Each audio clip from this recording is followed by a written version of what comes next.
Ini Ella, seorang mahasiswa yang sangat rajin. Tiada malam tanpa membaca buku, mengerjakan tugas dan kegiatan akademik lainnya. Saat teman lain menghabiskan waktu untuk bersantai, dia masih berkutat di depan layar laptop, bahkan lupa untuk makan. Dia hanya fokus belajar, tidur pun selalu di atas jam 2 pagi. Hingga ketika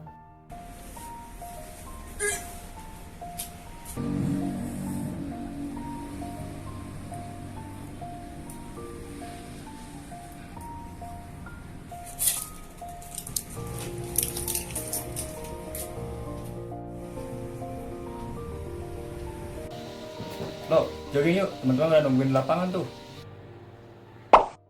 ini Andra, seorang mahasiswa yang hobinya bermain game sepanjang hari hingga sering tidak tidur. Dia juga seorang deadliner yang mengumpulkan tugas paling akhir.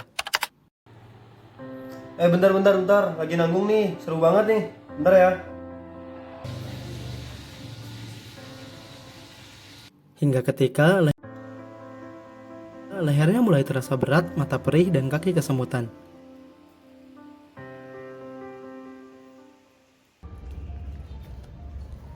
Pagi Ella. Pagi. Are you okay? Eh, Mending kita duduk di sini deh. Udah nih, minum aja. thanks ya. Ngomong-ngomong, kamu lagi sakit ya? Iya nih, dari kemarin sakit kepala terus. Kayaknya kalau aku lagi datang bulan juga kali ya. Kalau gitu, kamu sudah pernah cek ke dokter belum? Belum sih. Gimana kalau nanti siang kita pergi ke klinik, aku yang nganterin deh. Takutnya ada hal-hal yang serius gitu dan butuh penanganan lebih cepat.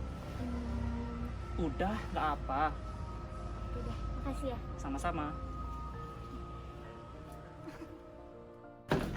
Ingat diminum ya, buat dari dokternya. Iya. Itu bukannya si Andra ya? Oh iya, Andra. Andra. Kalian. Jadi, kamu ngapain sini, Andra? Tadi aku habis check up sama dokter Jobel. Cek apa-apaan? Tadi aku habis sakit kepala, terus kayak sakit kepalanya itu memang terus-menerus di pagi hari. Waduh, emang dokternya ngomong apa? Dokternya bilang kemungkinan besar aku migrain sih. Oh, sama kayak si Ayla dan... Oh, Era juga gitu. Iya, barusan cek. Tadi katanya dibilang migrain tanpa aura gitu. Oh, aura itu untuk gejala neurologis sebelum serangan sakit kepala terjadi kan ya? Iya gitu sih, tapi yang sakitku itu tanpa aura. Jadi tiba-tiba aja langsung sakit di depan gitu. Cuma sebelah doang, sama ada mual-mualnya gitu. Oh, gitu. Kalau misalnya aku, kemungkinan kalau kata dokter sih, aku aura sakit kepala yang memang dengan aura. Jadi kalau misalnya sakit kepala dengan aura itu, aku kemungkinan besar karena yang tadi aku ceritain ke dokter, itu ada gejala untuk kesemutan, terus mata silau, gitu. Oh gitu. Oh ya, aku juga disuruh balik seminggu lagi buat check up gitu. Kamu gitu juga? Sama-sama, aku juga gitu. Dan kalau misalnya kamu disuruh nggak untuk ngubah gaya atau ubah pola hidup gitu sama dokter? Iya bener, tadi katanya tidurnya harus teratur, makan teratur juga, jangan begadang, sama kelola stres juga katanya. Sama berarti aku juga. Tapi memang kadang kalau misalnya aku ke dokter atau memang aku berobat itu suka ngeyel sih. Jadi kalau misalnya memang aku sekarang bilang iya, tapi kalau misalnya pas pulang kadang suka nggak dilakuin, susah banget deh. Iya sama, aku ngerti banget. Aku juga bingung nih, kan aku begadangnya suka karena ngerjain tugas. Sebenarnya tanpa begadang bisa sih, cuma kayak nggak puas gitu sama hasilnya. Jadi tetap begadang. Gitu. Guys, dengar cerita kalian nih, aku ingat satu program dari Kating nih. Jadi, program itu topiknya tentang mengubah perilaku untuk mencegah masalah migrain kronis. Nah, pas banget untuk kalian, mending kalian ikut aja program ini. Boleh kayaknya ya. Ini tugasnya dalam rangka apa? Dalam rangka tugas akhir dari kakaknya sih, jadi kakaknya ini diminta untuk membuat program prevensi kesehatan. Kalau nggak salah sih, aku dengar berbentuk group discussion gitu. Oke, menarik banget sih.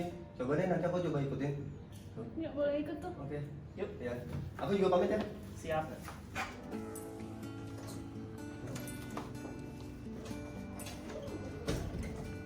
Halo, silakan duduk. Ini pasti Ella sama Andra ya? Iya kak. Oke, by the way, ini pertemuan pertama kita kan? Iya pertemuan pertama. Tapi sering sih kak di kampus ngeliat kakak gitu. Oh iya juga sih. By the way, bagaimana kabar kalian hari ini? Baik. Sehat.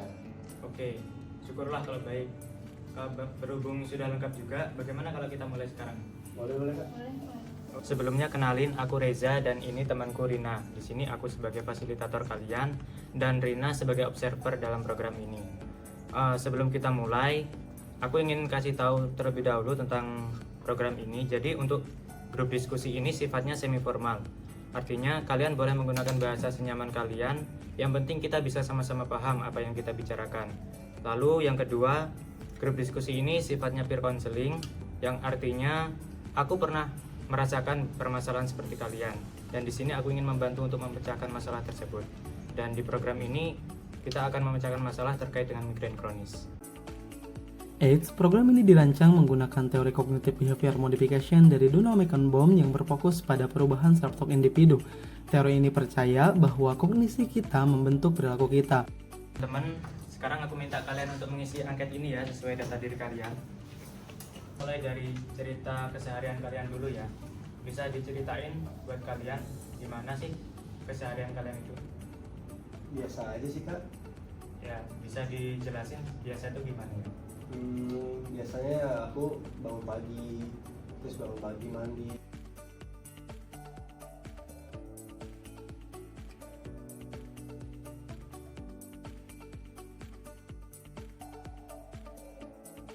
Oke, sekarang aku mau tahu migrain yang biasa dirasain kalian tuh seperti apa sih? Bisa mulai dari Ella?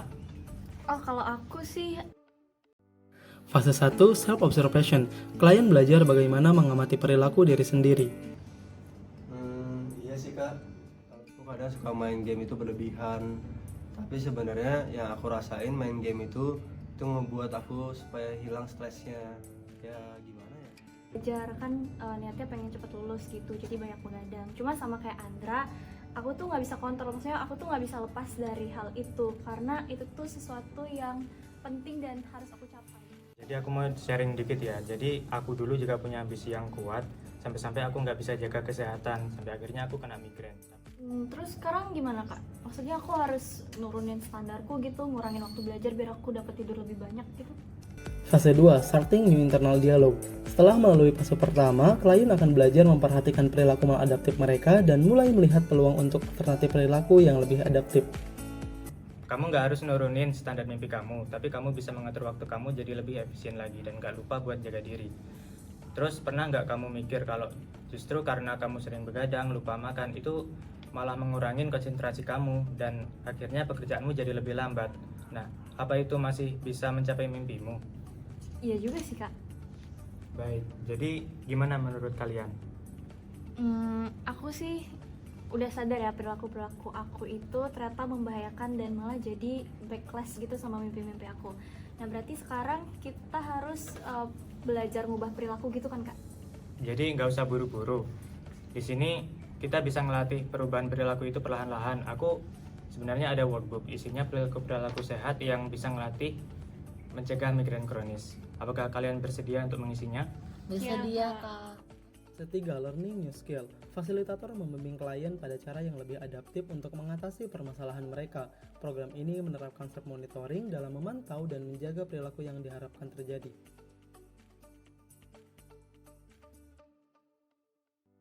Itu tadi workbooknya ya. Nah, nanti kalian bisa checklist setiap hari di tabel-tabel yang sudah tersedia. Jadi itu buat monitoring kalian selama beberapa waktu ke depan. Kalaupun kalian belum bisa konsisten, ya nggak apa-apa. Karena yang penting di sini adalah kesediaan kalian buat ngelakuin perilaku yang akan kalian lakukan nanti tanpa paksaan. Wah, kalian udah checklist banyak ya. Iya nih kak, walaupun memang masih ada beberapa yang bolong, tapi aku merasa lebih fit sekarang sih. Sama aku juga nyadar bahwa perilakuku yang sebelumnya itu ternyata kurang adaptif, tapi sekarang udah bisa jadi lebih produktif kak. Baik, syukurlah. Oh iya, kalian bisa lanjutin monitoring ini ya, karena sewaktu-waktu perilaku kalian yang lama juga mungkin akan muncul kembali. Dan jangan pikirin tentang perilaku apa yang kalian lakukan, tapi pahami apa alasan kenapa kalian melakukan itu. Dan nanti aku akan kasih angket lagi seperti yang dulu aku kasih di awal. Silahkan diisi ya. Oke kak, makasih ya. Makasih ya, Oke. Kak.